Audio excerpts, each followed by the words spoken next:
and they are gonna kick me off of YouTube.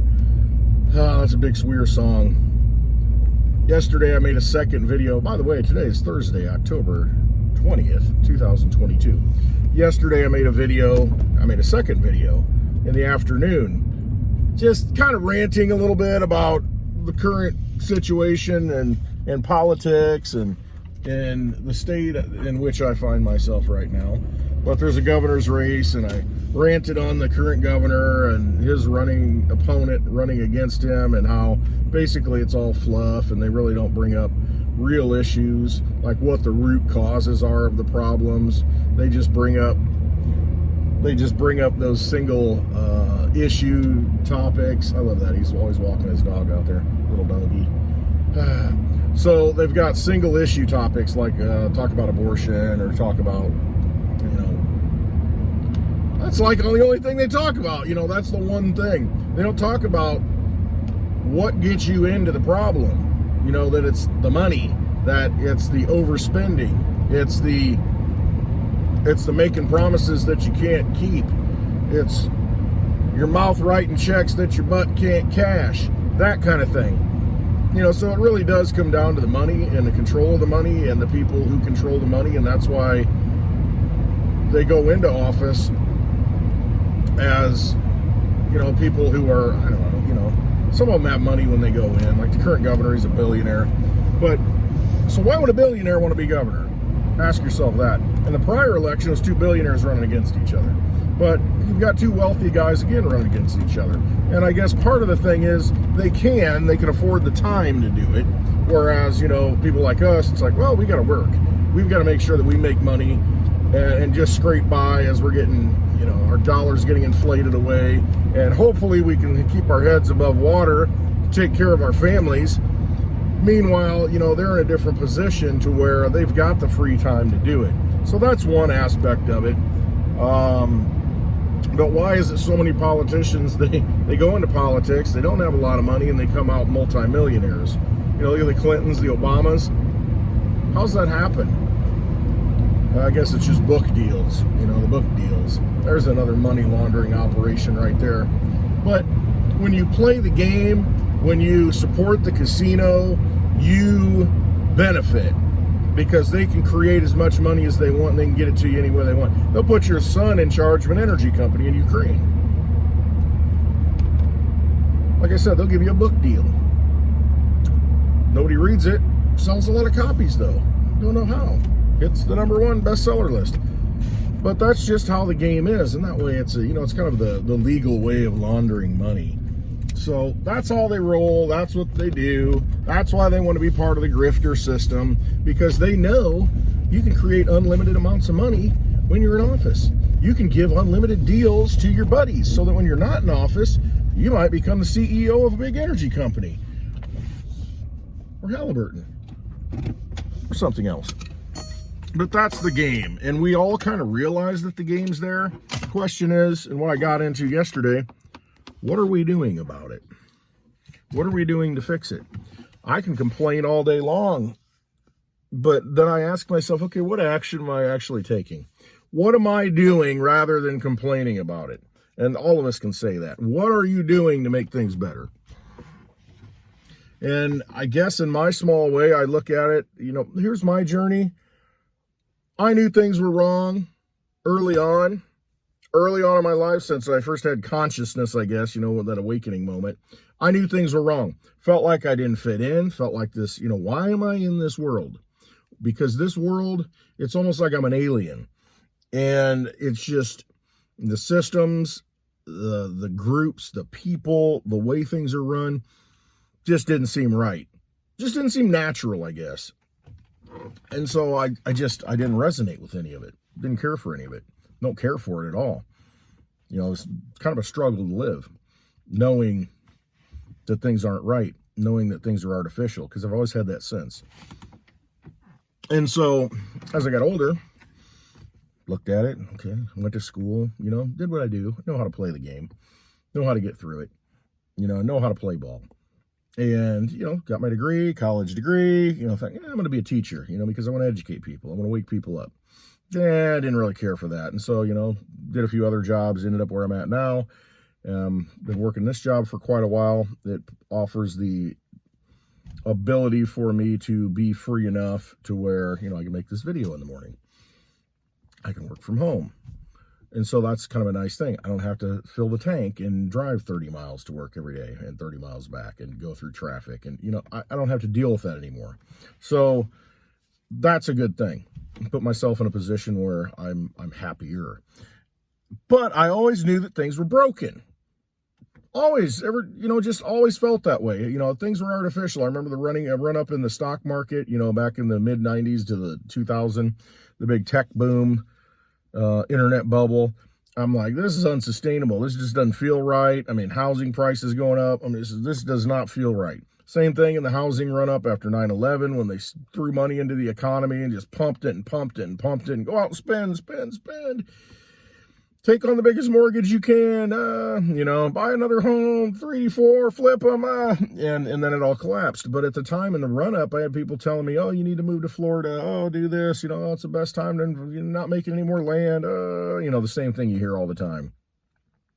And then once again, human nature kicks in, greed kicks in, and, all these derivatives get created, collateralized debt securities, all these artificial things get created that most of us didn't know were getting created behind the scenes. I knew innately that things were broken and not working, just didn't realize how bad it was. And then that implodes, but always I've been, this is unsustainable. This is unsustainable. This is unsustainable. And so that's what's gotten me where I'm at. And in all of it, I had, okay, what's wrong? Is it just evil people running things? Is it incompetent people running things? Is it, what's at the root of all this? And it's a simple concept, I don't know if, whatever, if it was in the Bible or somewhere. Money is the root of all kinds of evil. I think that's the actual quote. And then it's like, okay, yeah, it is the money. A simple thing that we've probably heard our whole lives. Money is the root of all evil. And I don't think that's the actual quote. I think it's money is the root of all kinds of evil. But anyway, I didn't go back to the original text. But it is. That's a truth. That resonates. And that's the conclusion I came to. Money is the problem. Sounds pretty simple, but it's profound in a way, because money is at the heart of everything. If you have unlimited money, you can create unlimited money and you have access to that. What used to be called a printing press, now it's all just digital creation.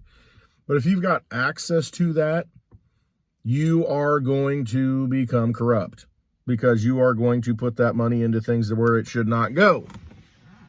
It's going to go into dark agencies. It's going to go into political campaigns of electing people who are completely incompetent. All you have to do is look at the people running. I mean, I see some of the ads and the people who are running, and I'm just like, that's it? That's all you got? And maybe I should run. Don't want to, though. Don't have any desire to. There are good people who should be running, but they don't want to deal with it. Don't want to deal with it. So I got to the point where it's like, okay, we need to fix the money. And until we can make everybody accountable, whoever's pulling the strings, holding the purse strings, they have to be accountable.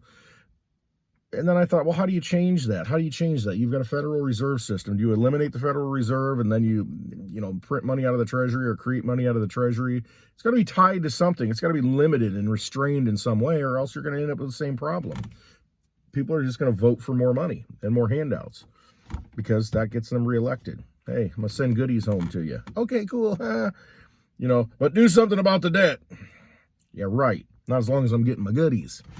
As long as I get my pension, my Social Security shows up, don't touch anything. Keep borrowing. Do what you got to do. But I'm going to complain about inflation. Until you fix the money, you don't fix the problems. So how do you fix the money? Again, it has to be tied to something, has to be restrained. It has to have some control mechanism on it to where there's only so much. And people say, well, if you have a hurricane, you need to create more money to pay for that. You unexpected, unforeseen things. It's like, no, the price of things will go down. If there's a limited supply of money and an unlimited supply of goods, that unlimited supply of goods, the price is going to come down on those goods because there's only so much money that can purchase those things.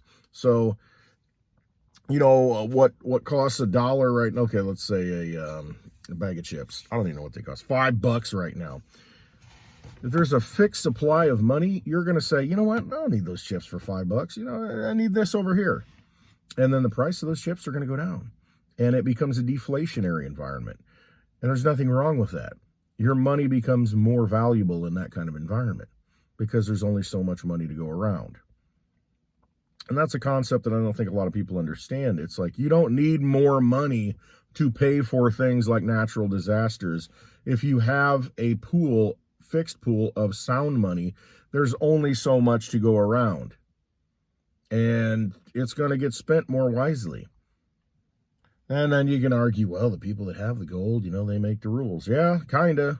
But there are restraints on the money at that point. So when you save something, it actually holds value and actually gains value. And then you could build a, you know, a cryptocurrency or something that has a fixed inflationary supply if you needed to, and you wanted to make that your national money, whatever it is. You could do something like that and code it in math based on population or something, you know, to where, you know, it'll gradually rise for a reason. You've got restraints in place. You know, more people are born this year. Okay, we increase it by 5%. 5% more people, 5% more. Whatever it is, doesn't matter. You can do that kind of thing now. The fact is, what we've been doing since 1913 with the Federal Reserve System is not working. Hasn't worked. That's why we're in this situation. That's why we have housing up, housing down. Wages up, wages down. Jobs, no jobs. That's just how it is. These boom and bust cycles that they create, because they can manipulate it. And if you want proof that they can manipulate it, look at what happened at the last Fed meeting and the couple before that, 2 or 3 before that. They raised the rates. They made it harder to get the money, to borrow that money into existence. What's that do? Stifles the economy. Not that I'm for that. Not that I'm against that. It's just the fact that it is a Ponzi scheme to begin with. It's a debt-based system. You need more debt coming into the system to pay for the prior debt. So it just keeps compounding. So you need more money being created all the time. And I'm sure somebody's figured out what the scale is, you know, what percentage has to be created each year to service what's already been created. And, you know, it is what it is. Do the research on that. Fact is, it's broken. Got to figure out a way to fix it. If we don't, we're going to continue to death spiral. It's just how it's going to be. You're going to be just raped with inflation because that's what the system is. It has to inflate or it dies. So we're going to see what happens. All I know is that I just want things in my possession. I mean, it is so much more comforting knowing that you have something outside the system that will work when the system dies. So you find those things that operate outside the system when the system dies. Find out what they are. You know, it could be silver, could be gold, could be Litecoin, could be Bitcoin, could be DigiByte, could be a stack of firewood, could be, you know, a gas tank, you know, a tank full of gas, you know, whatever. Have those things in your possession. You never know when they're going to shut things off on you. Oh, sorry, the bank's closed. Well, what do you need? Oh, I got a can of beans. All right, I'm set. Good deal. I'm ready to go, baby. I preach this and preach this and preach this, and I know, beating the dead horse, but have things in your possession. Realize they're not your friends. These people who are elected are not your friends. They are perpetuating a vampire system because they benefit from it. They benefit from it. They steal your energy just like a vampire does. They do it through the money. That's the blood. Don't let them do it. Make a change, however small it is, in your life today, and use those dying Federal Reserve notes that are in your pocket and do something with them. Put them, transfer that energy into something else that has value, that will hold value when the economic system is no longer working. Something that you can use anywhere. That's why I like Litecoin. You should look into that. Very portable, limited supply. Hold it in your own possession. Take it anywhere you want. No bank, no central government can tell you what to do with it. All right. Hope you have a wonderful day. Tomorrow, happy hour. Tomorrow is Litecoin Lisa's birthday, so it's going to be a happy Litecoin Lisa birthday happy hour. You need to check that out tomorrow at 4 p.m. Central Time on Litecoin Lisa's channel. And join the chat. Wish her a happy birthday. That's going to be tomorrow. It's a big birthday number. It's got a 0 at the end, so pretty cool. That'll be fun. Looking forward to that. All right. Hope you have a wonderful day. Love you all. Got to trust yourselves. Always trust yourself. Look inside. You've got all the answers, okay? Trust yourself. All right. Thanks for watching.